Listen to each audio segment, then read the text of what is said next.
म्हणजे थोडक्यात काय 2019ला सुद्धा तुम्ही जनतेला दगा द्यायला तयार होतात राष्ट्रवादीला सोबत जनतेशी घेऊन? दगा आम्ही केला नाही. ज्या राष्ट्रवादीच्या विरोधात तुम्ही लढला आम्ही त्या राष्ट्रवादी बरोबर गेलेलो सरकार नाही. स्थापणार असाल तर तुमच्या तो मनातला जनतेशी प्रश्न दगाच माझ्या आहे ना? तोंडात टाकू नका. शरद पवारांच्या राष्ट्रवादीवर आम्ही गेलो नाही. आम्ही उद्धवजींच्या सेनेबरोबर गेलो नाही. आम्ही भाजप आणि सेना हेच सरकार आलं पाहिजे ह्याच्या मताचे होतो. धोका केला, त्याला दंडित केलं. ही गोष्ट नाही केली. 2019ला पहाटेची शपथ होती ते काय होतं मग? तो त्या रणनीतीचा भाग होता. मग ती शरद पवारांची राष्ट्रवादी नव्हती त्या का? शरदचंद्र पवारांना त्या ठिकाणी धक्का देण्याचं काम होतं. मग तेव्हा त्यांचा पक्ष तुम्ही त्यांच्यासोबत जायला त्याही तयार वेळेला होतात? फुटला असता तर फोडला असता. आणि तेव्हा जमलं नाही म्हणून पहाटेचा शपथविधी त्यांना 72 धडा तासामध्ये शिकवायचा आटोपला. असता तर त्याच दिवशी शिकवला असता.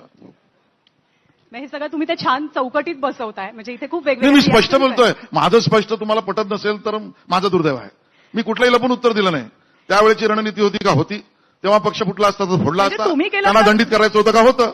माझ्या या प्रश्नाचं उत्तर मी स्पष्टच देतो की म्हणजे असं आहे की तुम्ही केलं तर रणनीती आणि त्यांनी केलं तर धोका. पण मी त्यांना कुठे काय प्रश्न विचारलाय? तुम्ही तेच म्हणता ना की भारतीय त्यांनी दगा जनता केला पक्षात म्हणून. नाही.